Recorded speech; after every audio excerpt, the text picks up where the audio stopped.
The sound of his palm striking her face echoed through the marble lobby like a gunshot.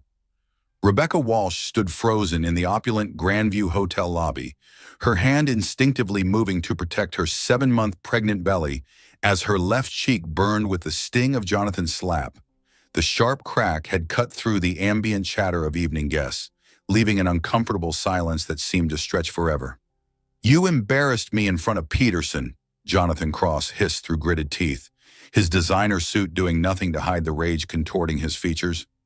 At 38, the tech CEO commanded respect in boardrooms across the country, but tonight his carefully constructed image cracked like ice under pressure.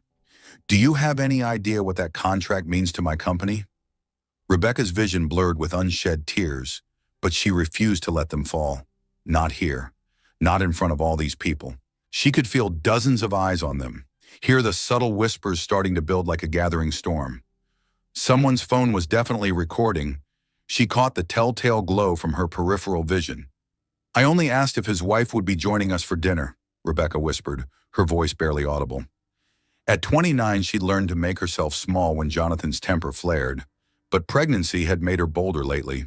Maybe it was the hormones, or maybe it was the growing realization that she couldn't let her child grow up witnessing this kind of behavior. "His wife left him last month because of the insider trading investigation," Jonathan snapped, grabbing her upper arm with enough force to leave marks. "Thanks to your thoughtless comment, he's questioning my judgment, my ability to handle my own household." Behind the mahogany concierge desk, a bellhop in his late 50s watched the scene unfold with the rigid posture of someone accustomed to maintaining discipline under pressure. Frank Walsh had seen plenty of domestic disputes during his 25 years in the Navy, but this one hit different. This one made his hands shake as he gripped the marble counter. He hadn't seen his daughter in 8 years, not since their explosive argument after her mother's funeral. But he'd recognize Rebecca anywhere. Those determined green eyes, the way she lifted her chin when facing adversity, the stubborn set of her shoulders that reminded him so much of her mother. She was beautiful, glowing with pregnancy, and married to a monster he'd been investigating for 8 months. The cosmic irony wasn't lost on him. Commander Frank Walsh, working undercover for Navy intelligence, monitoring Jonathan Cross's suspicious defense contracts, never expected his surveillance mission to become personal. But watching his estranged daughter absorb abuse from the man he was building a treason case against, that changed everything. "Jonathan, please," Rebecca said, glancing around at the growing crowd of onlookers. "People are staring." "Let them stare," he replied, his voice carrying the cold authority that had built his tech empire. "Maybe they'll learn something about respect." Frank forced himself to maintain his cover, straightening the hotel name tag that identified him as Frank Wilson. His weathered hands smoothed the burgundy bellhop uniform that had been his disguise for months. At 58, his military bearing was harder to hide than he'd expected, but hotel guests rarely looked closely at service staff. "Sir," Frank said, stepping forward with practiced deference, "perhaps the lady would benefit from some fresh air? The garden terrace is quite lovely this evening." Jonathan's cold gaze fixed on the bellhop with the irritation of a man unused to interruption. "Mind your own business, old man. This is between me and my wife." Rebecca's eyes met Frank's for a split second, and something flickered in her expression. Recognition? Impossible. He looked nothing like the crisp Navy officer she'd known, and the gray had completely taken over his hair. But there was something in her gaze that made his heart race. "Of course, sir," Frank replied, his military training helping him project calm while every instinct screamed to protect his child. "I simply noticed the lady appears distressed. Perhaps she might prefer to rest in your suite." The suggestion was tactical. Get them somewhere private where Frank could monitor the situation without blowing his cover. Jonathan's business meeting tomorrow night would culminate 8 months of surveillance, and he couldn't compromise the operation. Not when national security was at stake. But as he watched Jonathan's grip tighten on Rebecca's arm, Frank realized some missions mattered more than others. "Actually, yes," Jonathan said, his tone suggesting the decision was entirely his own. "We'll retire for the evening. The Peterson situation requires my full attention tomorrow." He turned toward the elevators, practically dragging Rebecca along. Frank noticed her subtle resistance, the way she tried to slow their pace without openly defying him. She was afraid, but she was also thinking, planning. His daughter had inherited more than just his stubbornness. "Dad?" Rebecca whispered as they passed the concierge desk. The words so soft Frank almost missed it. Their eyes met again, and this time there was no mistaking the recognition. 8 years melted away in an instant. She knew. Somehow, despite the uniform and the gray hair and the careful disguise, she knew. Frank's carefully maintained cover nearly shattered. Every paternal instinct he'd suppressed during years of classified missions roared to life. His little girl was in danger, carrying his grandchild, trapped with a man who just demonstrated his willingness to use violence in public. "Good night, sir," Frank managed, his voice steady despite the emotional earthquake happening inside his chest. "I hope you both rest well." But as the elevator doors closed on Rebecca's frightened face, Commander Frank Walsh began planning an operation that had nothing to do with national security and everything to do with family. The marble lobby returned to its usual evening ambience, but Frank remained motionless behind the concierge desk, his mind racing through tactical scenarios. Hotel security cameras had captured everything, but Jonathan's legal team would spin the narrative. Wealthy men like him rarely face consequences for private domestic matters. Tommy Rodriguez, his 26-year-old surveillance partner posing as a fellow bellhop, approached with studied casualness. "Everything all right, Frank? You look like you've seen a ghost." "Something like that," Frank replied, his gaze still fixed on the elevator display, showing the car stopping at the 15th floor. "Penthouse suite, of course." "That was ugly," Tommy continued, glancing around to ensure no guests were listening. "Guy's got serious anger issues. Should we call local PD?" Frank shook his head. "Jonathan Cross has half the police department in his pocket. Besides, we can't blow our cover 24 hours before the final exchange."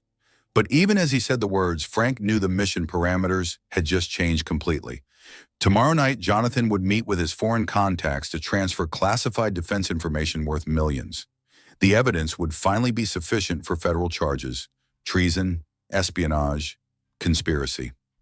Tonight, however, Frank's daughter was alone with a violent man who just demonstrated his willingness to hurt a pregnant woman in public. The sound of that slap echoed in his memory, mixing with 8 years of regret and missed opportunities.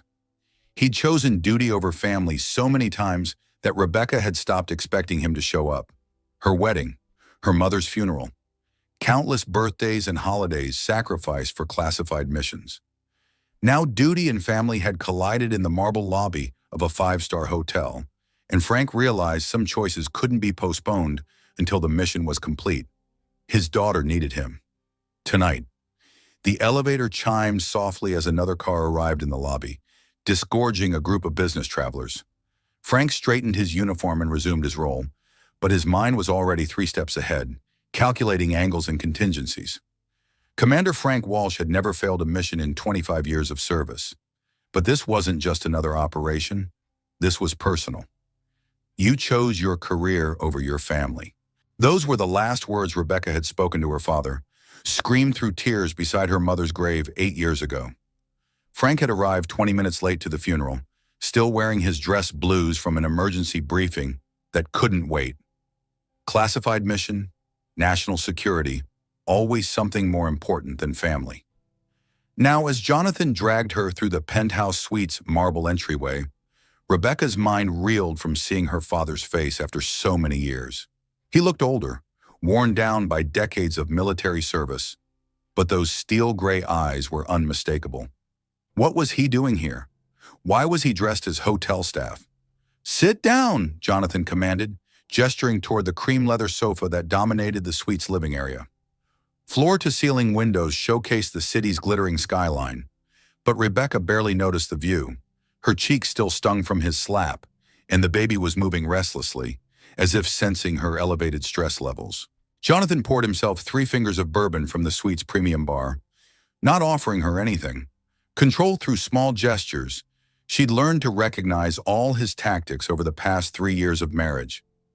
"That little scene downstairs was unacceptable," he said, settling into the opposite chair like a king addressing a subject. "Peterson's contract represents $47 million in government revenue. Your thoughtless comment about his wife could have cost us everything." Rebecca pressed her hand to her swollen belly, feeling the baby's strong kicks against her palm. 7 months along, and she still couldn't believe she was bringing a child into this toxic environment.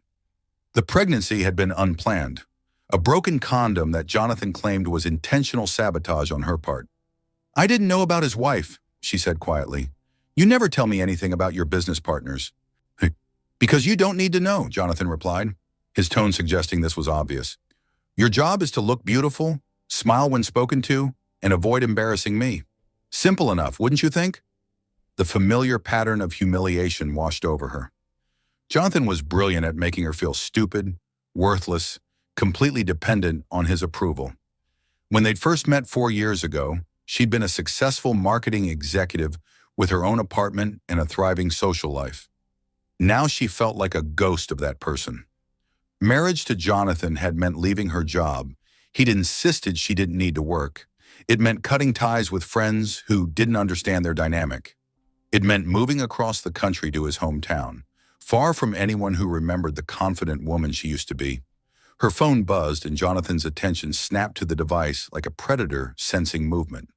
"Give it to me," he said, extending his hand with casual authority. "It's probably just spam," Rebecca replied, knowing resistance would only escalate his anger, but unable to stop herself. "The phone, Rebecca." She handed it over, watching as he scrolled through her recent messages with the thoroughness of a detective examining evidence. There wasn't much to find. He'd systematically isolated her from everyone who might offer support or outside perspective. "Lisa again," he said, referring to his sister-in-law. "Still trying to fill your head with feminist nonsense about independence and self-worth." Lisa was Rebecca's one remaining lifeline, though even that relationship required careful navigation. Jonathan tolerated his brother's wife because cutting off all family contact would raise questions he preferred to avoid. "She's just being friendly," Rebecca said. "She's being subversive," Jonathan corrected, pocketing the phone. "Lisa never approved of our marriage. She thinks you settled for security instead of following your dreams." Sonnery. The accusation stung because it contained enough truth to hurt. Rebecca had been drawn to Jonathan's success, his confidence, his ability to make decisions without second-guessing himself. After years of watching her father choose military duty over family, she'd craved a partner who would prioritize their relationship. She'd mistaken control for commitment. "I want you to stop talking to her," Jonathan continued, "at least until after the baby arrives. You need to focus on becoming a mother, not entertaining your sister-in-law's radical ideas about women's liberation." Rebecca felt the familiar surge of panic that accompanied his increasingly restrictive demands. First, it had been friends from college, then former co-workers, now family members. The isolation was complete, deliberate, and terrifying. "Jonathan, please," she began, then stopped. Arguing would only make things worse. "Please what?" he asked, his voice dangerously quiet. "Please let you maintain relationships that undermine our marriage? Please enable behavior that embarrasses me in public? Please ignore the fact that you're carrying my child and should be focused entirely on that responsibility." The baby kicked hard, as if responding to the tension in her voice. Rebecca had read that unborn children could sense their mother's stress levels, that chronic anxiety could affect development. The guilt was overwhelming. She was failing her child before it was even born. Standing 15 floors below, Frank used his master key access to reach the service elevator, his mind calculating angles and possibilities. The hotel's security system included audio monitoring of the penthouse level, supposedly for VIP protection. Frank had installed additional surveillance equipment during his months of monitoring Jonathan's activities. His daughter's voice came through the hidden microphones with heartbreaking clarity. She sounded small, defeated, nothing like the spirited young woman who challenged him at every opportunity during her teenage years. Marriage to Jonathan Cross had systematically dismantled her confidence and independence. Tommy's voice crackled through Frank's nearly invisible earpiece. "Target's phones are showing increased activity. 3 calls to his legal team in the past 10 minutes. Frank frowned. Jonathan's lawyers weren't supposed to be involved until after tomorrow night's meeting, unless he suspected surveillance. "Any mention of federal investigation?" Frank whispered. positioning himself in the service corridor where hotel guests wouldn't overhear. Negative. Seems focused on damage control from the lobby incident. Apparently someone posted video on social media. Of course, in today's world, public domestic violence rarely stayed private. Frank felt a surge of hope. Maybe the exposure would force Jonathan to moderate his behavior, at least temporarily. Back in the penthouse suite, Jonathan's phone rang. He answered on the first ring, his voice immediately shifting to the smooth professional tone he used for business calls. "Marcus, I was expecting your call," he said, moving toward the windows overlooking the city. "Yes, there was a minor incident, but it's being handled." Rebecca strained to hear the other side of the conversation, but Jonathan kept his voice low. She caught fragments: social media containment and reputation management and the Peterson contract. Fear settled in her stomach like ice water. Jonathan's business empire was built on carefully managed public image. Any threat to that image would be eliminated with ruthless efficiency. "I understand the concerns," Jonathan continued, "but I assure you this won't affect tomorrow night's arrangement. Everything proceeds as planned." Tomorrow night. Rebecca had noticed Jonathan's increased tension over the past week. The way he'd been taking calls at odd hours and reviewing documents he quickly hid when she entered his office. Something important was happening, something he considered more valuable than his marriage or his unborn child. "The transfer will happen exactly as discussed," Jonathan said, his back still turned to Rebecca. $47 million in advanced defense technology, delivered as promised. "My personal situation doesn't affect our business relationship." The words sent chills down Rebecca's spine. Defense technology? Transfer? This sounded like the kind of business dealings that existed in gray areas of legality, the kind that attracted federal attention. Was her father investigating Jonathan's business activities? Was his presence at the hotel purely coincidental, or was he here in some professional capacity? Jonathan ended the call and turned back to her with a smile that didn't reach his eyes. "That was about damage control," he said casually. "The video from tonight is already being scrubbed from social media. Amazing how quickly problems disappear when you have the right connections." The implication was clear. Rebecca's moment of public visibility would vanish as if it never happened. No one would believe her story, no one would investigate further, and Jonathan would continue operating with complete impunity. "Now," he continued, settling back into his chair, "let's discuss how we prevent future embarrassments, starting with that phone of yours." He pulled out her device and began scrolling through her contacts with surgical precision. "Delete," he said, tapping the screen. "Delete, delete." Rebecca watched helplessly as he eliminated her remaining connections to the outside world, one name at a time. Friends, former colleagues, distant relatives, all erased with casual efficiency. "This is for your own good," Jonathan explained, his tone suggesting he genuinely believed the words. "You need to focus on our family, not maintaining relationships that pull your attention in different directions." When he finished, only 3 contacts remained: Jonathan, his office, and emergency services. "There," he said with satisfaction. "Much cleaner. Now you can concentrate on what really matters." 15 floors below, Frank listened to his daughter's increasingly desperate situation through the surveillance equipment that was supposed to be gathering evidence against her husband. The irony was crushing. He had all the tools necessary to monitor Jonathan's criminal activities, but he was powerless to protect Rebecca from immediate harm, unless he was willing to blow his cover and sacrifice 8 months of investigation. Unless he was willing to choose family over duty for the first time in his military career. The decision was becoming less difficult with each passing minute. Frank Walsh stared at the classified files spread across his cramped hotel room desk, but the words blurred together as his daughter's voice echoed through his surveillance equipment. Commander Frank Walsh, not Frank Wilson, Bellhop, but the decorated naval intelligence officer who'd spent 8 months building an airtight case against Jonathan Cross. The real mission had nothing to do with domestic violence and everything to do with national security. Jonathan wasn't just an abusive husband, he was a traitor selling advanced defense technology to foreign adversaries, using his legitimate government contracts as cover for espionage activities worth hundreds of millions. "Tommy," Frank said into his secure radio, "meet me in my room. We need to reassess the situation." 20 minutes later, Tommy Rodriguez knocked twice. paused, then knocked once. Their established signal.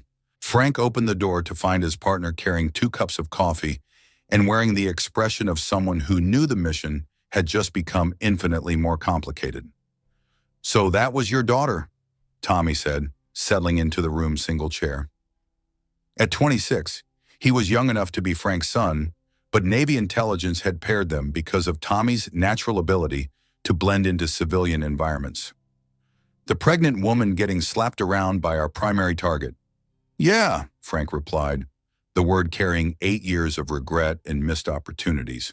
Tommy studied the files scattered across the desk: financial records, communication intercepts, photographic evidence of meetings with known foreign agents. "This is a hell of a situation, Commander. Your daughter married the guy we've been investigating for treason." Frank had been asking himself the same questions for the past 2 hours. How had Rebecca ended up with Jonathan Cross? Why hadn't his background checks during the early stages of their relationship revealed her father's identity? How had a Navy intelligence commander's daughter become the wife of a man selling American military secrets? "She didn't know," Frank said, more to convince himself than Tommy. "There's no way Rebecca would knowingly marry someone involved in espionage." "Maybe not," Tommy agreed, "but she's definitely involved now. She lives in his house, has access to his communications, attends his business meetings. From an operational perspective, she's a potential asset." The words hit Frank like a physical blow.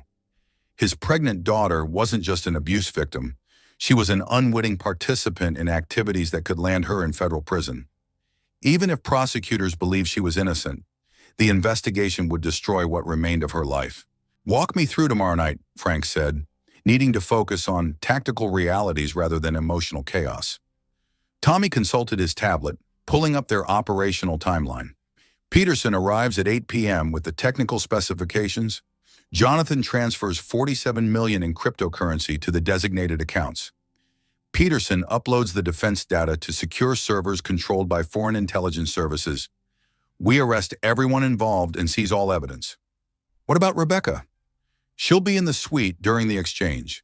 Jonathan never lets her leave during his important meetings. Tommy paused, recognizing the implication. She'll be arrested along with everyone else. Standard procedure. Frank's hands clenched into fists. 8 months of surveillance had revealed Jonathan's pattern. He kept Rebecca close during sensitive business activities, using her presence as both a cover and a form of control. To outside observers, they looked like a normal, wealthy couple entertaining business associates. In reality, Rebecca was a hostage. "There has to be another way," Frank said. "Commander, with respect, we've been planning this operation for months. The evidence is overwhelming, the timing is perfect, and we finally have Jonathan dead to rights on treason charges. We can't compromise the mission because of personal involvement." Tommy was right, and Frank knew it. Military justice was about serving the greater good, protecting national interests, maintaining operational discipline even when personal feelings conflicted with duty. It was the same logic that had kept Frank away from family gatherings, school plays, Christmas mornings, and funeral services. The same logic that had cost him his relationship with his daughter. "What if she cooperates?" Frank asked. "What if Rebecca provides additional evidence against Jonathan?" Tommy raised an eyebrow. "You want to turn your daughter into an informant against her husband? The father of her child?" The idea was morally complicated but strategically sound. Rebecca had access to Jonathan's private communications, his home office, his personal routines. She could provide intelligence that would strengthen their case while potentially earning immunity from prosecution. "She's already a victim," Frank reasoned. "This would give her some control over the situation." "Or it would put her in incredible danger," Tommy countered. "If Jonathan suspects she's feeding information to federal investigators, domestic violence becomes the least of her problems. We're talking about people who commit treason for money. They won't hesitate to eliminate a witness." Frank's secure phone buzzed with an encrypted message from their handler at Navy Intelligence Headquarters. The text was brief but clear. "Operation Greenlight confirmed for 2100 hours. No changes to mission parameters. Tomorrow night at 9 p.m., 8 months of investigation would culminate in arrests that would make national headlines. Jonathan Cross, wealthy tech CEO and pillar of the community, would be exposed as a traitor who sold American defense secrets to hostile foreign governments. His pregnant wife would be collateral damage. There's something else, Tommy said, pulling up a different file on his tablet. Financial analysis shows Rebecca has been researching divorce attorneys. Frank leaned forward, studying the screen. Bank records showed searches for legal services, consultation fees paid to 3 different law firms, retainer agreements that were started but never completed. She's been trying to leave him, Frank said, feeling a surge of pride in his daughter's courage. But she keeps backing out. Look at the timeline. Every time she gets close to filing papers, the payments stop and the communications end. Frank studied the pattern, recognizing the cycle that traps so many abuse victims. Hope, followed by fear, followed by resignation, followed by renewed hope. Rebecca had been fighting for her freedom, but Jonathan's control tactics were winning. The pregnancy complicated everything, Tommy observed. Hard to start over with a newborn and no financial independence? Frank's surveillance equipment crackled to life, transmitting sound from the penthouse suite 15 floors above. Rebecca's voice was barely audible, but her words sent ice through his veins. "Please, Jonathan, I can't breathe." Tommy was on his feet immediately, reaching for his weapon. "We need to move, now." But Frank held up a restraining hand, listening to the full context. Rebecca was lying down, and Jonathan was adjusting pillows behind her back. The breathing difficulty was pregnancy-related, not violence-related. "False alarm," Frank said, but his heart was still racing. "She's fine." "For now," Tommy replied grimly. But this situation is escalating fast.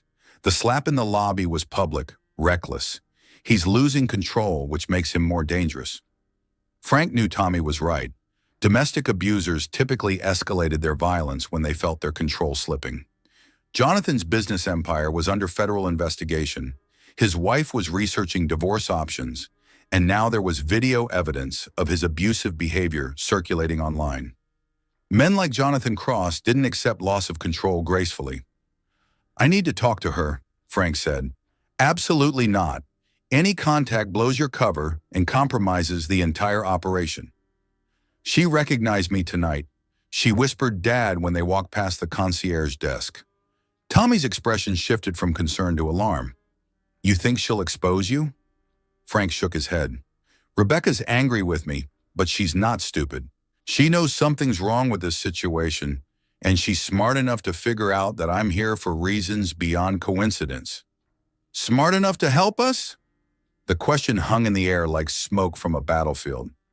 Frank had spent 8 years respecting Rebecca's decision to cut him out of her life. He'd honored her boundaries, accepted that his choice to prioritize military duty had cost him his relationship with his daughter. But now she was in danger, carrying his grandchild, trapped with a man who posed threats to both personal safety and national security. Some missions were worth the risk. Some families were worth fighting for. "Set up a secure communication channel," Frank ordered, his voice carrying the authority of 25 years in command. "I need to contact Rebecca without Jonathan's knowledge." Tommy hesitated. "Commander, this violates every operational protocol we have." "Then we create new protocols," Frank replied. "Because tomorrow night, we're not just arresting a traitor. We're saving my daughter." At 2 a.m., Rebecca lay awake in the king-size bed, listening to Jonathan's steady breathing beside her. The baby was restless tonight, shifting and kicking as if sensing her anxiety. 7 months pregnant, and she felt like she was carrying the weight of the world instead of just her child. Her phone, the one Jonathan thought he'd completely controlled, buzzed softly under her pillow. She'd hidden her old device months ago when his surveillance became overwhelming, keeping it charged and functional for emergencies. The incoming message was from an unknown number, but the words made her heart stop. "Lighthouse, seashells, captain's daughter. If you remember these words, respond with the color of Mom's favorite flowers." Rebecca's hands shook as she read the message 3 times. Lighthouse, the nickname her father had given her when she was 5, after she'd insisted on staying up late to guide him home safely from deployment. Seashells, their tradition of collecting them during rare family vacations to the coast. Captain's daughter, what he'd called her when she displayed the stubborn leadership qualities that ran in their family. Only her father would know those specific details. With trembling fingers, she typed back, "Purple, always purple." The response came immediately. "Meet me in the hotel garden at 6 a.m. Come alone. Trust me, Lighthouse." Rebecca stared at the screen until the words burned into her memory, then deleted both messages. Her father was here, working undercover, somehow connected to Jonathan's business activities. The pieces were falling into place with terrifying clarity. She'd always wondered how a small-town tech startup had become a multi-million-dollar defense contractor so quickly. Jonathan's rise had been meteoric, almost supernatural, built on government contracts that seemed to appear from nowhere. His meetings with foreign businessmen, the late-night phone calls in languages she didn't recognize, the cash payments that never appeared in their joint accounts. Her husband wasn't just controlling and abusive. He was probably a criminal, and her father was investigating him. At 5:30 a.m., Rebecca slipped out of bed with practiced silence. Jonathan was a heavy sleeper when he'd been drinking, and he'd consumed most of a bottle of bourbon after his mysterious phone calls the night before. She dressed quickly in loose-fitting clothes that accommodated her pregnancy, grabbed a hotel key card, and made her way to the elevator. The garden terrace was deserted at this early hour, shadows still long across the carefully manicured pathways. Rebecca found a bench near the fountain, her hand resting protectively on her swollen belly as she waited. The morning air was cool and clean, such a contrast to the suffocating atmosphere of the penthouse suite. "You came." She turned to find her father approaching from the shadows, no longer wearing the Bellhop uniform. Instead, he was dressed in dark civilian clothes that somehow made him look more like the military officer she remembered. At 58, he was grayer and more weathered, but his posture was unmistakably command-level Navy. "Dad," she whispered, the word carrying 8 years of hurt and confusion and desperate hope. They stared at each other across the garden space, neither sure how to bridge the gap that had separated them for so long. Rebecca had imagined this reunion countless times, but never under circumstances like these. "You look," Frank began, then stopped.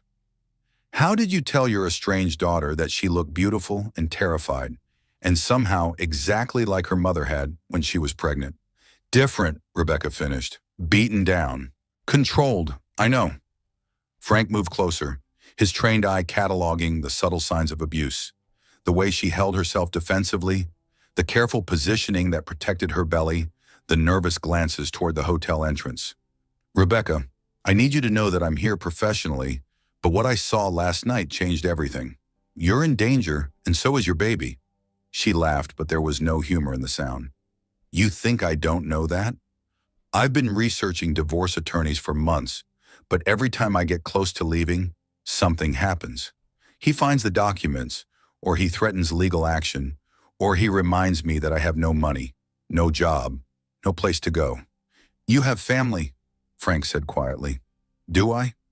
The question was sharp with 8 years of accumulated pain. "Where was my family when Mom was dying? Where was my family at my wedding? Where was my family when I needed support and guidance, and someone to tell me that controlling behavior wasn't the same as love?" Frank absorbed the words like physical blows, because they were all true. He had failed her at every critical moment, always prioritizing mission over family, duty over daughter. "You're right," he said. "I wasn't there when you needed me, but I'm here now. Are you here as my father, or as whatever kind of agent you are?" The question cut to the heart of Frank's internal conflict. "Both," he admitted. "Your husband is involved in activities that threaten national security. Tomorrow night, we're arresting him on federal charges." Rebecca felt the world tilt around her. What kind of charges? Treason? Espionage? Conspiracy to transfer classified defense information to foreign adversaries? The words hit her like successive waves. Her husband wasn't just abusive, he was a traitor. Her child would grow up with a father in federal prison, assuming she could even escape the legal fallout. "How long have you been investigating him?" 8 months. I've been working undercover at this hotel, monitoring his activities, building evidence for prosecution." 8 months, Rebecca's mind raced through the timeline. 8 months ago, Jonathan had insisted they take a more active role in his business entertaining. 8 months ago, he'd moved his most sensitive meetings to this specific hotel. 8 months ago, her isolation had intensified as he demanded her presence at increasingly suspicious gatherings. He's been using me, she realized, as cover. A pregnant wife makes him look stable, trustworthy, family-oriented. Frank nodded grimly. That's our assessment. Your presence at these meetings makes them appear social rather than criminal, which means I could be charged as an accomplice. Not if you cooperate with the investigation. The suggestion hung between them like a bridge across 8 years of silence. Rebecca could help her father build the case against Jonathan, potentially earning immunity while ensuring her husband faced justice for his crimes. What would cooperation look like? Frank outlined the basics, providing access to Jonathan's communications, documenting his business activities, wearing recording equipment during tomorrow night's meeting. It would be dangerous, requiring her to maintain the pretense of a loyal wife while gathering evidence that could send Jonathan to prison for life. If he suspects me, Rebecca began, we'll have surveillance on you at all times. The moment we sense any threat, we extract you from the situation. And after, assuming we survive this? Frank met her eyes with the steady gaze that had carried him through decades of military service. After we rebuild, we figure out how to be a family again. We make sure your child grows up knowing both parents love them unconditionally. Rebecca felt tears building for the first time since the slap in the lobby. The combination of pregnancy hormones, chronic stress, and unexpected hope was overwhelming. I don't know if I can trust you, she whispered. You've disappointed me so many times. Then trust the mission, Frank replied. Trust that stopping Jonathan serves both justice and your personal safety.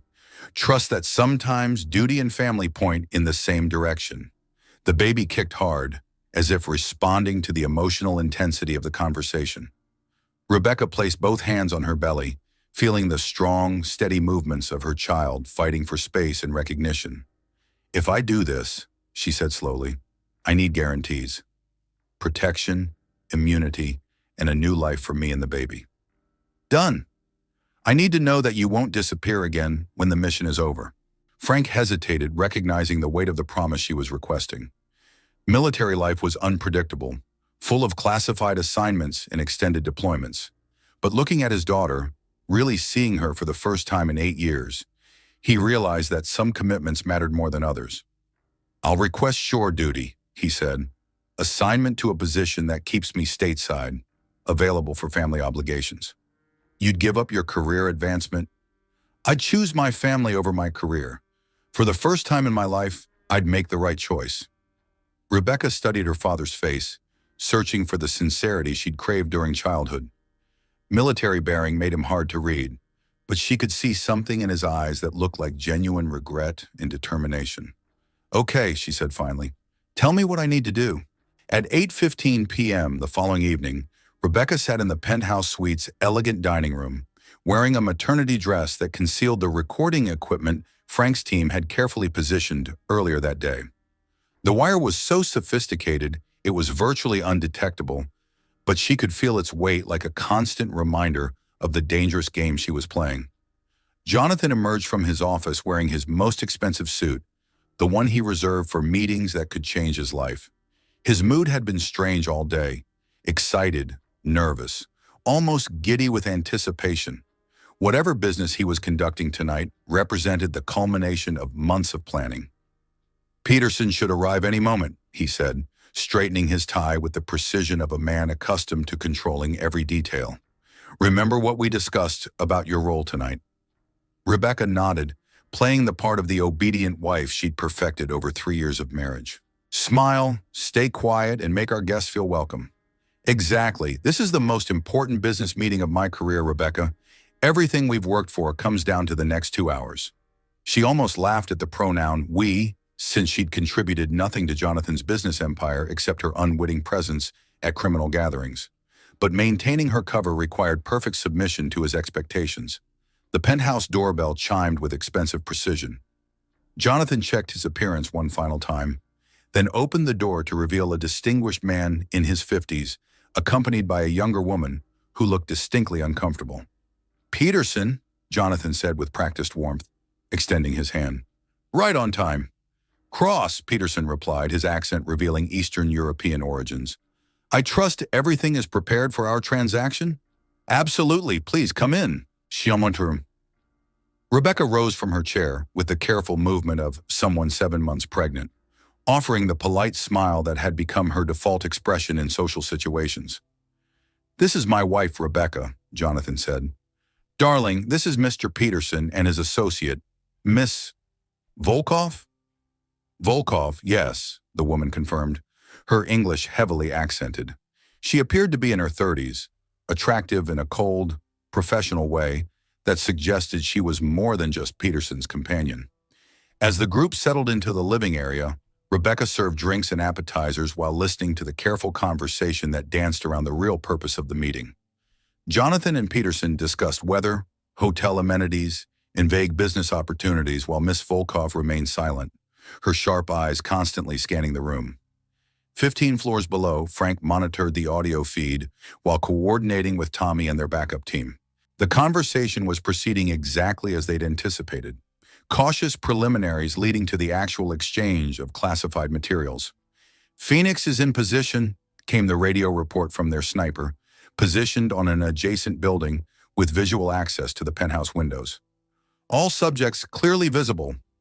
Eagle team ready for entry, reported their tactical unit, stationed in the hotel's service corridors, awaiting final authorization. Frank checked his watch. 8:27 p.m. Based on months of surveillance, the actual transfer would begin around 9 o'clock, giving them sufficient evidence to make arrests on treason charges. In the penthouse suite, the conversation was shifting toward business specifics. Peterson opened an expensive briefcase, revealing sophisticated electronic equipment that Rebecca didn't recognize but suspected was related to military applications. The technical specifications you requested, Peterson said, connecting a tablet to what appeared to be a secure server. Advanced missile guidance systems, radar jamming capabilities, and encryption protocols currently used by NATO forces. Jonathan's eyes gleamed with undisguised greed as he reviewed the information on the tablet screen. This is exactly what our clients have been requesting. Revolutionary technology that will change the balance of power in several ongoing conflicts. Rebecca felt sick to her stomach, realizing that her husband was selling weapons technology that would be used against American forces and their allies. The baby seemed to sense her distress, moving restlessly as her stress levels spiked. The payment is ready for transfer, Jonathan continued, moving to his laptop. 47 million in cryptocurrency, distributed across the accounts we discussed. Ms. Volkov spoke for the first time since arriving. Before payment, we need confirmation that this information is authentic, not fabricated or outdated. Of course, Jonathan replied smoothly. I have test results from our recent field trials, conducted with the full cooperation of certain Pentagon officials who share our vision of international defense cooperation. The casual mention of Pentagon corruption made Rebecca's blood run cold. How many people were involved in Jonathan's treason? How deep did this conspiracy extend into the government agencies tasked with protecting national security? Frank's voice crackled through her nearly invisible earpiece. Rebecca, we need visual confirmation of the data transfer. Can you position yourself where you can see Peterson's screen? Moving carefully, Rebecca refilled wine glasses while angling herself to observe the tablet display. The screen showed technical diagrams, mathematical equations, and test data that was clearly classified material. Information that could cost lives if it fell into the wrong hands.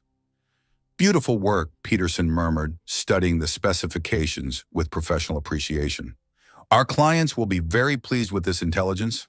Payment first, Jonathan insisted, his finger hovering over the laptop keyboard. Once I confirm receipt of the cryptocurrency, you receive full access to the technical database.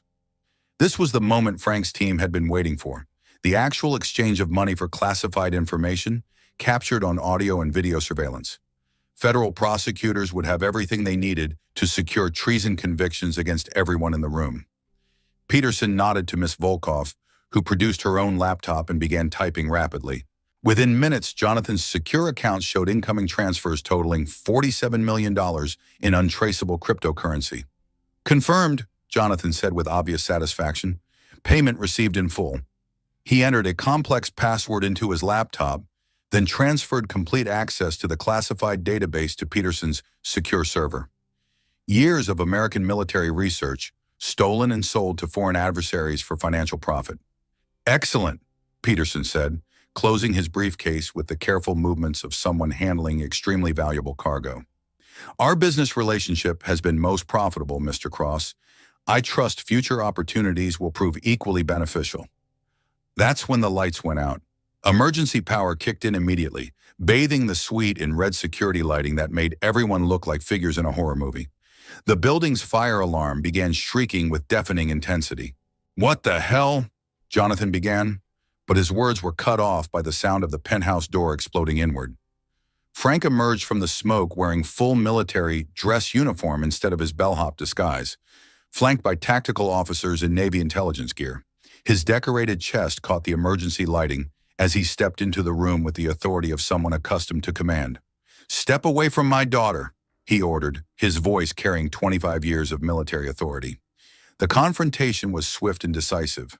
Peterson reached for what appeared to be a weapon, but Frank's team was already in position.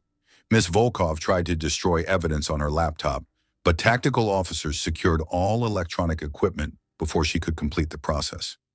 Jonathan stared at Frank with the expression of someone watching his entire world collapse in real time. "You're her father? You're military intelligence?" "Commander Frank Walsh, Navy Intelligence," Frank replied, producing federal arrest warrants. "Jonathan Cross, you're under arrest for treason, conspiracy to transfer classified information to foreign adversaries, and violations of the Espionage Act." As tactical officers moved to secure the suspects, Rebecca felt her water break. The stress, the fear, the adrenaline rush of watching her husband arrested for treason, it all triggered the labor she'd been dreading for months.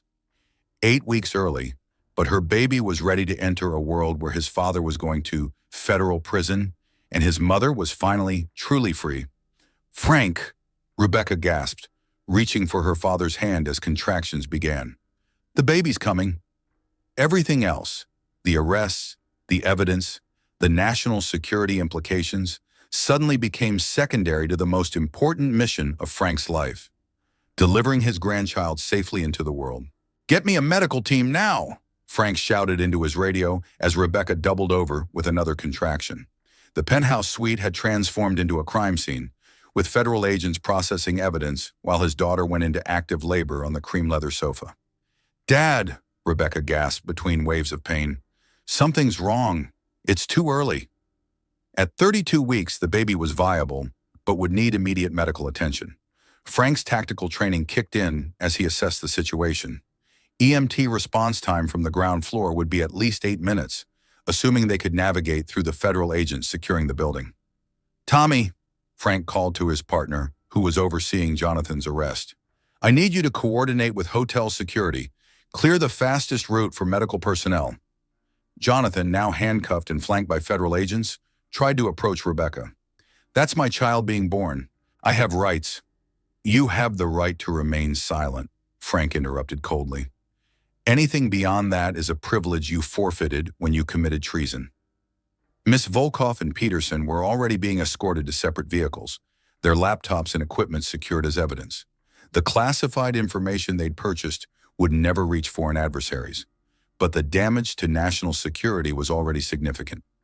Rebecca's contractions intensified, coming every 2 minutes now.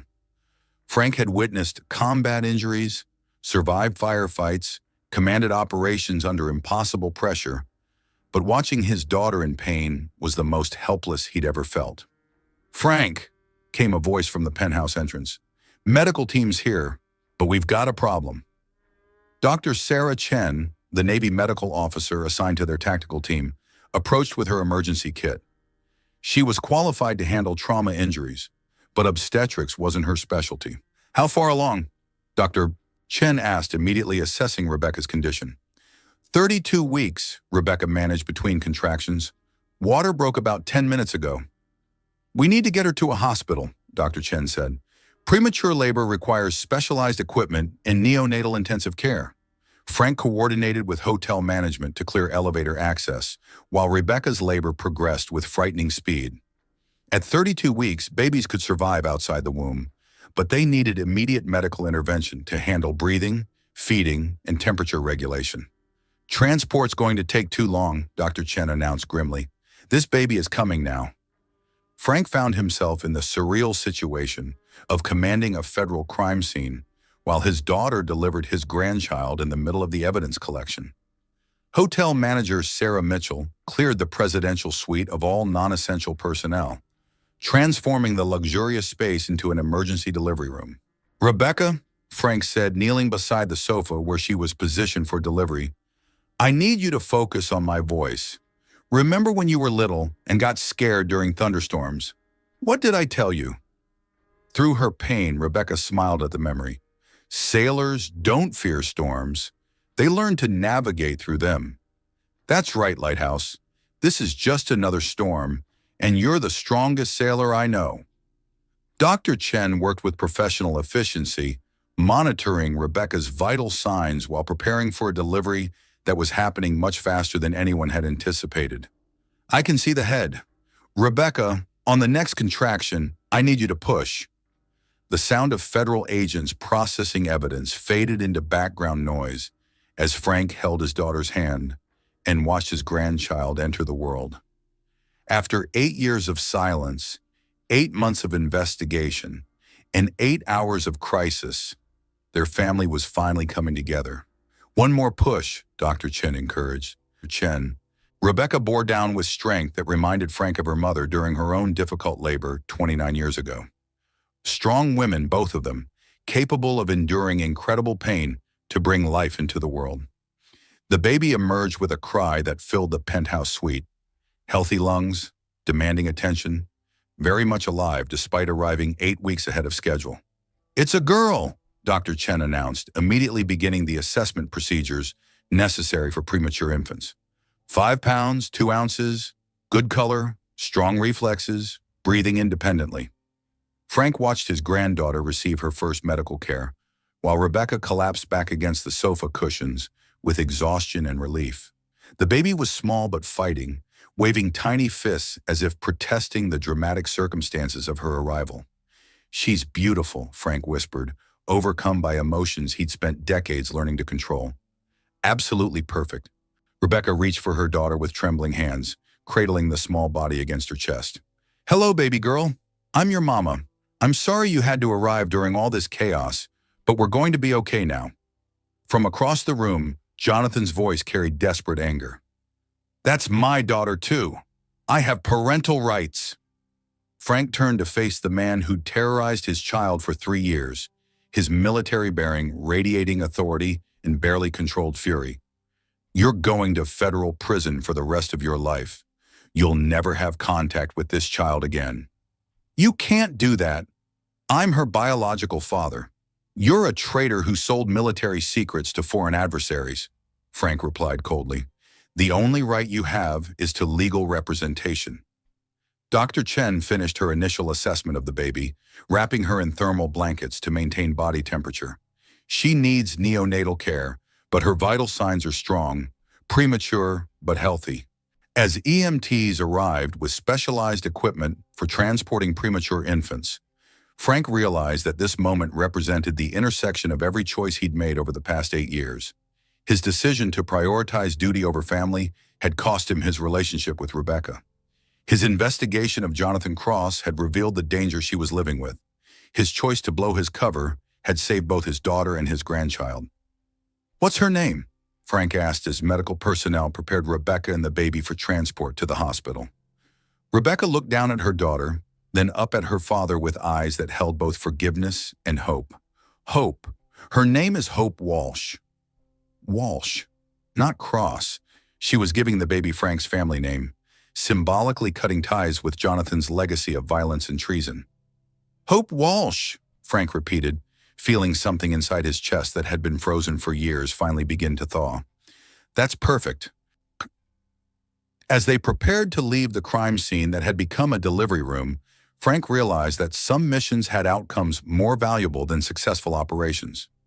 Some victories were measured in heartbeats and tiny fingers, and the chance to rebuild relationships that had been damaged by years of choosing duty over love. His granddaughter would grow up knowing that her grandfather had saved her mother from danger, that family could overcome any obstacle, and that love was worth fighting for. The mission was complete, but the most important work was just beginning.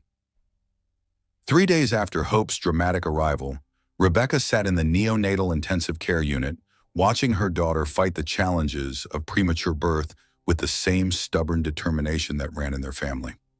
At 5 pounds and steadily growing, Hope was exceeding every medical expectation, but she'd need to remain hospitalized for several more weeks. Frank had barely left the hospital since the delivery, splitting his time between NICU visits and federal debriefings about the Jonathan Cross investigation. The arrest had made national headlines. Tech CEO arrested for selling military secrets. But the full scope of Jonathan's treason was still emerging as investigators analyzed the evidence. That's when Jonathan's legal team launched their counterattack. "Mrs. Cross," said Margaret Whitfield, the expensive attorney who'd appeared at Rebecca's hospital bedside without invitation, "my client is deeply concerned about his daughter's well-being and would like to discuss visitation arrangements." Rebecca looked up from Hope's incubator with exhaustion and disbelief. "Your client is in federal custody awaiting trial for treason. Those charges are being vigorously disputed," Whitfield replied smoothly. "Mr. Cross maintains that his business dealings were legitimate international commerce and that evidence against him was obtained through illegal surveillance conducted by your father." Frank arrived at that moment, carrying coffee and wearing the expression of someone who'd spent too many hours dealing with federal prosecutors. He took one look at Whitfield and immediately shifted into protective mode. "Ma'am, you need to leave," Frank said with quiet authority. "My daughter is recovering from emergency childbirth, and this is not an appropriate venue for legal discussions." "Commander Walsh, I presume," Whitfield said, extending her manicured hand. "I'm representing Mr. Cross in both his criminal defense and his parental rights case. I believe we have much to discuss." Frank didn't shake her hand. "Jonathan Cross has no parental rights. He's been charged with treason." "Alleged treason," Whitfield corrected, "and even if those charges were valid, they wouldn't automatically terminate parental rights. That requires a separate legal proceeding, which my client intends to contest vigorously." Rebecca felt ice forming in her stomach as she realized the legal nightmare she was facing. Jonathan might be in federal custody, but his wealth could fund an aggressive legal battle that would drag on for months or years. "What does he want?" Rebecca asked, though she dreaded the answer. "Joint custody when he's released on bail, full visitation rights during any pretrial period, and he wants the child's name changed from Walsh to Cross, as is appropriate for his biological daughter." The demands were precisely calculated to terrorize Rebecca into submission. Even from prison, Jonathan was finding ways to control and manipulate her life. "Absolutely not," Frank said firmly. "He's a danger to both my daughter and my granddaughter." "According to whom?" Whitfield asked. "The domestic violence allegations are based entirely on hearsay and a single incident that could be explained as marital stress during a difficult pregnancy." Frank's jaw clenched as he recognized the legal strategy. Jonathan's team would paint the hotel slap as an isolated incident, the result of business pressure and marital tension, rather than systematic abuse. Without extensive documentation of previous violence, proving a pattern would be difficult. "There's video evidence," Rebecca said, "which shows one regrettable moment during what was clearly a stressful evening for both parties," Whitfield replied. "Hardly evidence of ongoing domestic violence, especially considering your decision to remain married and living with my client for months afterward." The victim blaming was expertly deployed, designed to make Rebecca question her own memories and experiences. Why hadn't she left sooner? Why hadn't she documented the abuse? Why had she stayed if she was really in danger? "Ms. Whitfield," Frank said, his military training helping him maintain composure, "your client was arrested while selling classified military information to foreign adversaries. He's facing life in prison for treason." "Alleged treason," Whitfield repeated, "and those charges are based on evidence obtained through an illegal surveillance operation conducted by Rebecca's father, who had personal motivations for targeting my client." The legal attack was sophisticated and dangerous. Jonathan's attorneys were arguing that Frank's undercover investigation was compromised by personal bias, making the evidence inadmissible in federal court. If they succeeded, the treason charges could be dismissed, and Jonathan would be free to pursue custody of Hope. "There's something else," Whitfield continued, producing a thick legal document. "My client is requesting immediate DNA testing to confirm paternity, and he wants Rebecca's medical records from the pregnancy to ensure there are no questions about the child's biological father." Rebecca's hands shook as she realized the full scope of Jonathan's legal assault. He was questioning whether Hope was even his child, creating doubt that could complicate any custody proceedings while forcing Rebecca to endure invasive medical examinations. "Get out," Frank said, his voice carrying the barely controlled fury of a father protecting his family. "Now." "Commander, I understand you're emotional about this situation, but threats won't change the legal realities. My client has constitutional rights, including the right to see his daughter." After Whitfield left, Frank and Rebecca sat in silence beside Hope's incubator, watching their tiny fighter sleep peacefully despite the chaos surrounding her birth. "Can he really get custody?" Rebecca asked. Frank had been asking himself the same question while coordinating with Navy legal counsel and federal prosecutors. The answer was more complicated than he wanted to admit. "It depends on whether the treason charges stick," Frank said. "If Jonathan's attorneys succeed in getting the evidence suppressed, he could be released pending trial. At that point, family court would have to consider his custody petition. Even knowing he's abusive? Proving systematic domestic violence without extensive documentation is challenging. The hotel incident was public, but his lawyers will argue it was an isolated event caused by business stress." Rebecca felt the familiar panic that had characterized her marriage to Jonathan, the sense that no matter what she did, he would find a way to maintain control. Even from federal custody, he was manipulating the legal system to terrorize her into submission. "There has to be something we can do," she said. Frank had been thinking the same thing, reviewing every aspect of the investigation and arrest to ensure the evidence would withstand legal challenges. Jonathan's treason was clear and well documented, but his attorneys were skilled at creating reasonable doubt. "We need to strengthen the domestic violence case," Frank said. "Document everything, gather witness statements, build a timeline of controlling behavior that shows the hotel slap was part of a larger pattern." "Most of the abuse was psychological," Rebecca replied. "Isolation, financial control, constant criticism, hard to prove in court. Then we prove it through other evidence. Financial records showing how he controlled your access to money. Phone records showing how he monitored your communications. Testimony from people who witnessed his controlling behavior." Frank was applying military strategic thinking to a civilian legal battle, but the principles were similar. Gather intelligence, identify weaknesses, coordinate resources to achieve the objective. "What about the baby?" Rebecca asked, looking down at Hope's peaceful face. "We make sure she's protected no matter what happens with the legal proceedings. That means secure housing, financial independence, and support systems that Jonathan can't infiltrate or control." Frank's military connections would provide security resources, but Rebecca needed to rebuild the life and independence that 3 years of marriage to Jonathan had systematically destroyed. "I want to testify against him," Rebecca said suddenly, "in the treason trial. If his attorneys are going to argue that the evidence was compromised, I want to tell the jury exactly what kind of man he is." Frank nodded approvingly. "That's good strategy. Your testimony could help prosecutors contextualize his behavior and motivations. And it sends a message to him," Rebecca continued, "that I'm not afraid anymore, that I won't be controlled or silenced or intimidated into submission." Looking at his daughter holding their 3-day-old granddaughter, Frank felt a surge of pride that had nothing to do with military accomplishments or successful operations. Rebecca was finding her strength again, preparing to fight for her child's future, with the same determination that had carried her through 8 years of estrangement and 3 years of abuse. The legal battle would be long and expensive and emotionally draining, but for the first time since Hope's birth, Frank believed they could win. 6 weeks after Hope's birth, Frank found himself sitting before a military tribunal convened to review his conduct during Operation Crosscurrent, the official designation for the investigation that had culminated in Jonathan's arrest and his granddaughter's dramatic delivery. The hearing room at Naval Intelligence Headquarters was sterile and formal, designed to emphasize the seriousness of military justice proceedings. 3 senior officers sat behind an elevated bench, their ribbons and decorations reflecting decades of distinguished service. Frank recognized Admiral Patricia Morrison, the tribunal president, from previous classified briefings.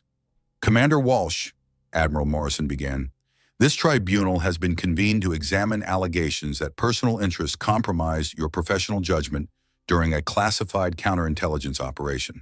How do you respond to these charges?" Frank stood at attention, his dress uniform pressed to perfection despite the emotional chaos of the past 6 weeks. "Admiral, I maintain that my actions were necessary to prevent imminent harm to civilian personnel while preserving the integrity of a critical national security investigation." The allegations against Frank were serious, that his discovery of Rebecca's relationship with Jonathan Cross had compromised his objectivity, that his decision to involve her as an informant violated operational protocols, and that his intervention during the arrest had prioritized family interests over mission success. Jonathan's defense team had filed formal complaints arguing that Frank's personal involvement invalidated the entire investigation. If the tribunal agreed, months of evidence could be suppressed, potentially allowing a traitor to escape prosecution. "Let's review the timeline," said Colonel James Martinez, the tribunal's senior legal officer. "You discovered the target's relationship to your estranged daughter approximately 48 hours before the planned arrest. Why didn't you immediately recuse yourself from the operation?" Frank had anticipated this question during weeks of preparation with Navy legal counsel.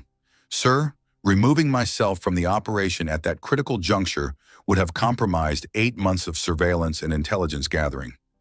I made a tactical decision to maintain operational continuity while ensuring civilian safety." "By recruiting your daughter as an informant without proper authorization?" "By utilizing an available asset who had unique access to the target's activities and communications," Frank corrected. "Rebecca Cross?" He caught himself. "Rebecca Walsh provided crucial intelligence that strengthened our evidence while potentially saving her own life." The formal language of military proceedings couldn't disguise the emotional reality of what Frank had experienced. Watching his daughter endure systematic abuse while building a case against her tormentor had tested every principle of professional distance and operational objectivity he'd learned in 25 years of service. "Commander," Admiral Morrison interjected, "the tribunal has reviewed extensive surveillance footage from the hotel operation. We've also examined the classified materials seized during Mr. Cross's arrest. The evidence of treason appears overwhelming." Frank felt a surge of hope. If the tribunal focused on the strength of the evidence, rather than the circumstances of its collection, Jonathan's conviction would be assured. "However," Morrison continued, "we must also consider whether your personal involvement compromised the legal admissibility of that evidence. Defense attorneys are arguing that your bias tainted the entire investigation." This was the crux of the case against Frank, whether his love for his daughter had undermined his duty as a Navy intelligence officer. In military service, personal interests were subordinated to mission requirements. Officers who couldn't maintain professional objectivity were removed from sensitive assignments. "Admiral, I request permission to present witness testimony," Frank said. Morrison nodded. "Call your first witness." Tommy Rodriguez entered the hearing room, wearing his dress uniform, the young intelligence officer who'd served as Frank's partner throughout the Cross investigation. His testimony would be crucial in establishing the operational timeline and Frank's conduct during the surveillance period. "Petty Officer Rodriguez," Colonel Martinez began, "described Commander Walsh's behavior during the 8 months preceding Mr. Cross's arrest." Tommy's responses were crisp and professional. "Sir, Commander Walsh maintained excellent operational discipline throughout the surveillance period. His analysis of the target's activities was thorough and objective. When we discovered the personal connection to his family, he immediately reported it to operational command." "Did he show signs of emotional compromise or biased judgment?" "No, sir. If anything, he became more focused on gathering admissible evidence that would ensure successful prosecution. He understood that any appearance of personal motivation could jeopardize the entire case." Frank listened as Tommy described their partnership, the months of careful investigation, the professional excellence that had characterized their work until the night everything became personal. Petty Officer Rodriguez, Admiral Morrison asked, in your opinion, did Commander Walsh's intervention during the arrest serve legitimate operational purposes? Yes, ma'am. The situation was deteriorating rapidly. Mrs. Cross was going into premature labor caused by trauma stress, and the target was becoming increasingly agitated. Commander Walsh's decision to reveal his authority and take control prevented potential harm to civilian personnel, while ensuring the arrest proceeded smoothly. After Tommy's testimony, the tribunal heard from Dr. Sarah Chen, the Navy medical officer who delivered hope during the crisis. Her account of the emergency delivery painted Frank's actions as heroic rather than compromised. A father and grandfather whose military training had saved lives during an impossible situation. Admiral Morrison, Frank said when given the opportunity to present his final argument, I've served this nation for 25 years. I've missed family gatherings, holidays, and critical moments in my daughter's life because duty required it. But on the night of Jonathan Cross's arrest, duty and family aligned for the first time in my career. The tribunal members listened as Frank described the impossible choice he'd faced, maintaining operational cover while his pregnant daughter endured violence from the traitor he was investigating.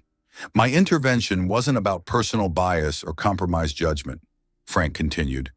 It was about preventing immediate harm to innocent civilians while ensuring that 8 months of evidence gathering would result in successful prosecution of a man who threatened both national security and my family's safety. Admiral Morrison conferred quietly with her colleagues before delivering the tribunal's decision. Commander Walsh, this tribunal finds that your actions during Operation Crosscurrent, while unconventional, served legitimate operational and humanitarian purposes. The evidence against Jonathan Cross was obtained through professional surveillance methods that remain legally admissible despite your personal connection to the case. Frank felt the tension in his shoulders release for the first time in weeks. However, Morrison continued, we also find that your emotional involvement in this case created potential conflicts of interest that could have compromised operational security. Therefore, this tribunal recommends that you be reassigned to shore duty for the remainder of your service obligation. Shore duty meant Frank would remain stateside, available for family obligations, while serving in positions that didn't require extended deployments or classified travel. It was exactly what he'd requested weeks earlier when Rebecca needed his support during her legal battle with Jonathan. Thank you, Admiral, Frank said. I accept the tribunal's recommendation. As he left the hearing room, Frank realized that for the first time in his military career, professional discipline and personal values had reached the same conclusion. Choosing family over career advancement wasn't a sacrifice. It was a promotion to the most important mission of his life. Jonathan Cross would stand trial for treason with all the evidence Frank's team had gathered. The tribunal had validated his actions while providing the shore assignment that would keep him close to Rebecca and Hope. After 25 years of serving his country, Frank was finally free to serve his family. 8 months after Hope's birth, Rebecca sat in the conference room of Daniels, Martinez and Associates, reviewing the final custody agreement that would formally terminate Jonathan's parental rights. The legal battle had been long and expensive, but Jonathan's conviction on 12 federal charges of treason, espionage, and conspiracy had eliminated any possibility of his maintaining contact with their daughter. Life without possibility of parole, her attorney Jennifer Martinez said with satisfaction. Mr. Cross will never threaten you or Hope again. Frank sat beside his daughter, wearing civilian clothes that still couldn't disguise his military bearing. Shore duty had been an adjustment after decades of deployment-based assignments, but he'd found purpose in his new role as intelligence analyst at the Norfolk Naval Station, work that kept him close to family while utilizing his expertise in counterintelligence operations. What about his appeal? Rebecca asked, because Jonathan's legal team had promised to challenge the conviction through every available avenue. Federal treason convictions are rarely overturned, Martinez replied.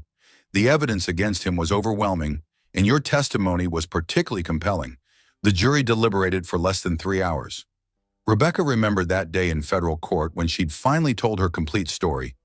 3 years of systematic abuse, financial control, and psychological manipulation, culminating in the public violence that had exposed Jonathan's true nature. Facing her abuser across a crowded courtroom had been terrifying, but it had also been liberating. "There's one more document to sign," Martinez said, sliding papers across the mahogany conference table. The name change petition, making Hope's legal name Hope Rebecca Walsh instead of Hope Cross.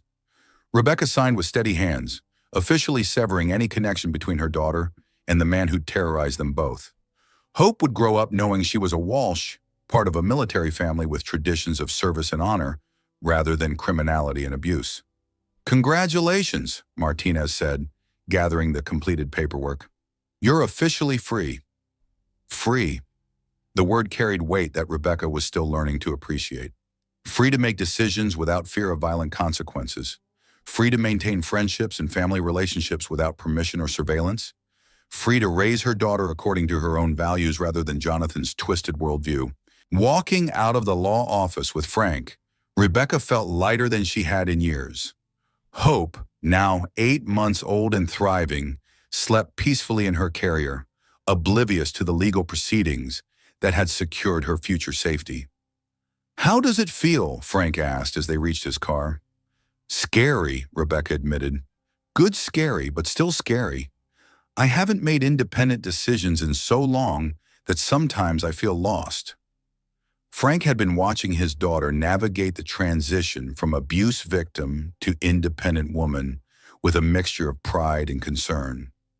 Rebecca was strong, intelligent, and capable, but 3 years of systematic psychological control had damaged her confidence in ways that would take time to heal. "You're doing better than you think," Frank said. "The nonprofit is thriving, Hope is healthy and happy, and you're building a life that's entirely your own creation." Shruyin. Rebecca's nonprofit organization, Haven House, had grown from a concept discussed during her recovery into a fully operational support center for domestic violence survivors. Using her experience with Jonathan's control tactics and Frank's military connections for security resources, Haven House provided both emotional support and practical assistance for women escaping dangerous relationships. "I got a call from the State Department yesterday," Rebecca said as they drove toward her apartment. "They want me to consult on a project helping military spouses deal with domestic violence. Apparently, my story has become something of a case study." Frank felt a surge of pride hearing how his daughter had transformed her trauma into purpose. Haven House had helped dozens of women escape situations similar to Rebecca's, providing the kind of comprehensive support that she desperately needed during her marriage to Jonathan. "That's incredible," Frank said. "You're becoming the person you were meant to be." "I'm becoming the person Mom raised me to be," Rebecca corrected, referring to the woman who died while Frank was deployed on a classified mission.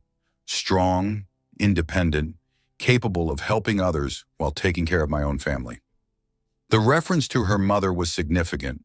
Rebecca had spent years angry with Frank for missing critical family moments, but she was beginning to understand that military service was about protecting families like theirs from threats they might never fully comprehend. They reached Rebecca's apartment complex, a secure building Frank had helped her select when she'd needed to establish independence from Jonathan's financial control. The one-bedroom unit was small but comfortable, decorated with Hope's toys and Rebecca's growing collection of books about childhood development and trauma recovery. "She's getting heavy," Rebecca said, lifting Hope from her car seat. At 8 months, the baby was curious and active, reaching for everything within her grasp and babbling constantly in the proto-language that preceded actual words. "Strong, like her mother," Frank observed, watching Hope grab for his military insignia with determined little fingers. Inside the apartment, Rebecca prepared Hope's afternoon meal while Frank reviewed case files from Haven House. His new role in his daughter's life included providing security assessments for women whose estranged partners posed ongoing threats. "There's something I want to discuss with you," Rebecca said, settling into the living room with Hope on her lap. "About the future." Frank looked up from the files, recognizing the tone of voice that indicated important conversations. Rebecca had inherited her mother's ability to address difficult topics directly and honestly. "I've been thinking about dating," Rebecca continued. "Not immediately, not seriously, but eventually. Hope deserves to see healthy relationships, and I need to learn how to trust people again." The subject was delicate. Frank's protective instincts as both father and grandfather made him want to screen any potential suitors with the thoroughness of a military background investigation. But he also recognized that Rebecca needed to make her own choices about relationships and intimacy. "I think that's healthy," Frank said carefully. "When you're ready." "I want you to promise me something," Rebecca said. "No investigating the men I date. No running background checks or surveillance operations. I need to learn to trust my own judgment again, which means making my own mistakes if necessary." Frank winced because he'd already been considering exactly those protective measures. Military fathers didn't easily release control over their children's safety, especially when those children had survived trauma that could have been prevented with better intelligence. "I promise to try," Frank said, "but I reserve the right to provide unsolicited opinions if someone seems dangerous." Rebecca laughed, the first genuinely carefree sound Frank had heard from her since before her marriage to Jonathan. "Deal. But remember, I survived 3 years with a traitor who sold military secrets to foreign adversaries. I think I can handle screening potential boyfriends." Hope clapped her hands and laughed, as if celebrating her mother's growing confidence and independence. At 8 months, she was developing the personality traits that would define her character: curious, determined, social, and completely unafraid of new experiences. "What about you?" Rebecca asked, turning the conversation toward Frank's future. "Are you planning to date? Hope needs to see her grandfather modeling healthy relationships too." The question surprised Frank because he hadn't considered romantic possibilities since his wife's death 8 years ago. Military life had consumed his emotional energy, and then the investigation of Jonathan had occupied all his attention. But shore duty provided stability and routine that made personal relationships possible for the first time in decades. "I don't know," Frank admitted. "I've been focused on rebuilding our family relationship and supporting your transition to independence. Romance seems like a complication I don't need right now." "It's not about need," Rebecca said, bouncing Hope gently on her knee. "It's about deserving happiness and companionship. Mom wouldn't want you to spend the rest of your life alone because you feel guilty about missing time with us." The insight was uncomfortable because it was accurate. Frank had been carrying guilt about his wife's death, his absence during Rebecca's childhood, and his failure to protect his daughter from Jonathan's abuse. Seeking personal happiness felt selfish when his family had paid such high prices for his career choices. "Besides," Rebecca continued with a mischievous smile, "Hope needs to learn that love comes in many forms. Grandparents who find companionship, parents who choose partners carefully, families that support each other through difficult transitions." Frank looked at his granddaughter, who was examining his watch with intense concentration, and realized Rebecca was right. Hope would learn about relationships by observing the adults in her life. If those adults isolated themselves out of fear or guilt, she would internalize unhealthy messages about love and trust. "Maybe," Frank conceded, "when the time feels right." "When you meet someone who makes you laugh," Rebecca suggested. "Someone who understands military life but isn't intimidated by it. Someone who appreciates what you've accomplished but doesn't expect you to choose career over family ever again." The conversation was interrupted by Hope's determined attempt to grab Frank's coffee mug, her tiny hands surprisingly strong and coordinated for 8 months old. "She's going to be trouble," Frank observed, gently redirecting her attention to age-appropriate toys. "The best kind of trouble," Rebecca agreed. "Curious, fearless, determined to explore everything around her, just like her grandmother was at that age." Frank felt the familiar pang of loss when Rebecca mentioned her mother, but it was gentler now, mixed with gratitude for the years they'd had together and hope for the family they were rebuilding. "There's something else," Rebecca said, her tone shifting to the serious register she used for important announcements. "I've been accepted to graduate school, online program so I can maintain Haven House and take care of Hope, but it's a master's degree in social work with a specialization in trauma counseling." Frank felt a surge of pride that had nothing to do with military accomplishments. His daughter was transforming her painful experiences into professional qualifications that would help other women escape dangerous situations. "That's incredible," Frank said. "When do you start?" "Fall semester. It's a 3-year program designed for working professionals. By the time I graduate, Hope will be old enough for preschool, and I'll have the credentials to expand Haven House into a full-service counseling center. The vision Rebecca was describing represented everything Frank had hoped for his daughter: independence, purpose, professional success, and the ability to help others while providing stability for her own child. "I'm proud of you," Frank said, the words carrying decades of unexpressed emotion.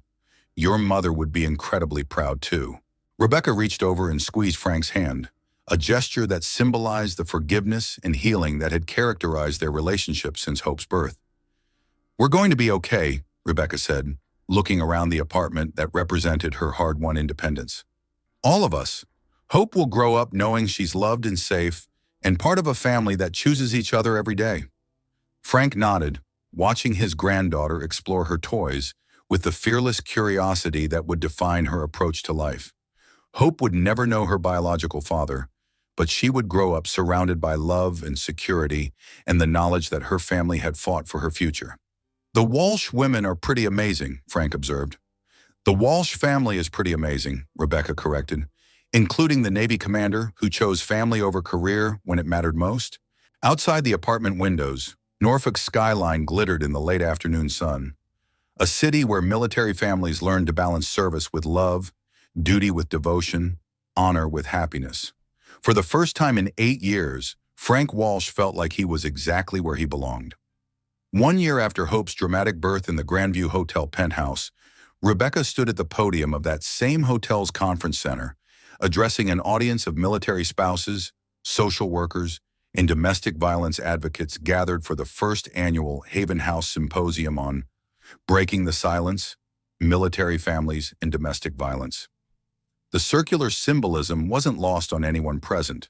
The hotel where Rebecca had been publicly slapped by her abusive husband was now hosting a conference designed to help other women escape similar situations. The marble lobby where Frank had recognized his estranged daughter in crisis was filled with registration tables staffed by Haven House volunteers. 15 months ago, Rebecca began, her voice carrying the confidence of someone who'd transformed trauma into purpose. "I stood in this hotel's lobby carrying my unborn daughter and believing I had no options, no resources, and no hope of escaping the man who controlled every aspect of my life." Hope, now 13 months old and walking with determined, wobbly steps, played quietly in the conference room's childcare area under the watchful supervision of Frank and several Haven House volunteers. She was a beautiful, curious toddler with her mother's determined spirit and her grandfather's steady gaze. "Tonight," Rebecca continued, "I stand before you as a survivor, an advocate, and the mother of a little girl who will grow up knowing that love never involves fear, control never masquerades as protection, and family means choosing each other's happiness and safety every single day." The audience, nearly 300 people from across the military community, listened with the focused attention of individuals who understood that Rebecca's story represented hope for countless other families struggling with domestic violence in military settings. Frank sat in the front row wearing his dress blue uniform, his chest displaying the ribbons and decorations earned over 25 years of distinguished service. Beside him sat Dr. Patricia Stone, the family court judge who'd handled Rebecca's custody case and who'd become an unexpected friend during the legal proceedings against Jonathan. "The statistics about domestic violence in military families are sobering," Rebecca continued, sharing research that Haven House had compiled over the past year. "Deployment stress, PTSD, weapons training, and the culture of command and control can create environments where abuse flourishes if we don't actively work to prevent it." The presentation outlined Haven House's comprehensive approach to supporting military families: counseling services, legal advocacy, emergency housing, childcare support, and job training programs that helped abuse survivors rebuild their lives with dignity and independence. "But tonight isn't just about problems," Rebecca said, clicking to a slide showing photographs of Haven House success stories. "It's about solutions. It's about the 47 women who found safety and independence through our programs this year. It's about the children who are learning that healthy relationships are possible. It's about military families choosing healing over silence." In the audience, Frank felt the pride that had become familiar over the past year as he'd watched Rebecca transform herself from abuse victim to community leader. Haven House had grown from a concept discussed during her recovery into a nationally recognized organization that other military communities were replicating. I want to introduce someone whose story illustrates the power of family resilience, Rebecca said, gesturing toward Frank. My father, Commander Frank Walsh, who taught me that duty and love aren't competing values. They're complementary forces that make us stronger when we align them properly. Frank approached the podium with the bearing of someone accustomed to addressing military audiences, but his message tonight was personal rather than professional. Ladies and gentlemen, Frank began, I spent 25 years believing that serving my country meant sacrificing my family relationships. I missed birthdays, holidays, school events, and critical moments in my daughter's life because I thought duty required that level of personal sacrifice. The audience recognized the familiar struggle of military families, the constant tension between service obligations and family needs that define their daily lives. What I learned during the investigation that led to my daughter's rescue is that protecting families like ours and protecting individual family members aren't separate missions, Frank continued. They're the same mission viewed from different perspectives. Frank described the impossible situation he'd faced, watching his daughter endure abuse while building a case against the traitor who was tormenting her. The investigation that had begun as professional duty had become deeply personal when family and national security intersected. The most important lesson I can share with military families is this. Service to country and service to family strengthen each other when we approach them with wisdom and balance. Frank said, our children need to see us choosing both honor and love, both duty and devotion. After the formal presentations, the symposium shifted to breakout sessions where military spouses could discuss specific challenges with counselors, legal advocates, and other survivors who understood their experiences. Rebecca moved through the groups, sharing her story and listening to others with the empathy that had made Haven House so effective. Mrs. Walsh, said Captain Maria Santos, a Navy psychologist who'd driven from Virginia Beach to attend the conference, I wanted to thank you for creating this resource. We've had 3 families in our command seek help through Haven House this year, and the comprehensive support has been life-changing. Rebecca had learned to accept gratitude gracefully, understanding that her willingness to share her story publicly helped other women recognize their own situations and seek help before violence escalated.